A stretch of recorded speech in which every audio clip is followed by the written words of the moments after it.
ছেলের ছবি হাতে ৩.৫ বছর ধরে ঘুরছেন বৃদ্ধ মা, কখনো আদালতে আবার কখনো পুলিশের দ্বারে। তবে মেলেনি ছেলে হত্যার বিচার। এখনো খুনিরা প্রকাশ্যে ঘোরাফেরা করছে। নিরাপত্তাহীনতায় মেয়েকে নিয়ে আত্মাহুতির হুমকি মা আসিয়া বেগমের। যদি বিচার না পায় কর্ণফুলি যায় মা মেয়ে যাই লাভ দি যায় তার দুনিয়াত কিছু নলাবে আর টিয়া পয়সার দণ্ড রাত কিছু নলায় আর সুস্থ বিচার চাই তজন আই তারা ফাঁসি চাই শাস্তি চাই আর সুস্থ বিচার চাই আমরা যারা মেজে না যাই জাহাঙ্গীর কুকুন এটা সুস্থ শাস্তি যাতে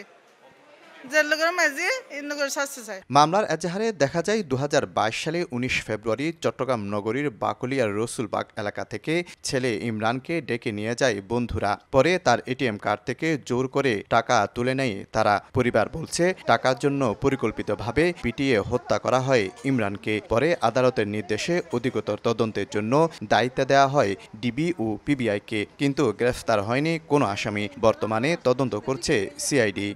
লোকজন যাবে, আমাদের এডিশন রেসিপি সহ আমি পাঠাবো, যে আস্থা রাখতে পারেন, ভালোভাবেই দেখবো। অসহায় মানুষেরা আইনের শাসন প্রতিষ্ঠিত হোক, বিচারটা সঠিক হোক।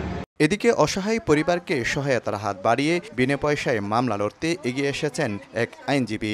যেহেতু ফিজিক্যালে লেখা আছে, আমি আশাবাদী ইনশাআল্লাহ বিচার পাবে এবং ওনারা বিচার পাওয়ার জন্য সর্বোচ্চ যতটুকু সহযোগিতা করতে হয় অতটুকু করব।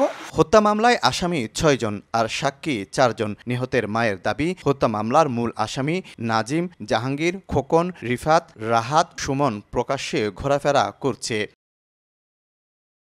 শফিকুল আলম, সময় সংবাদ, চট্টগ্রাম।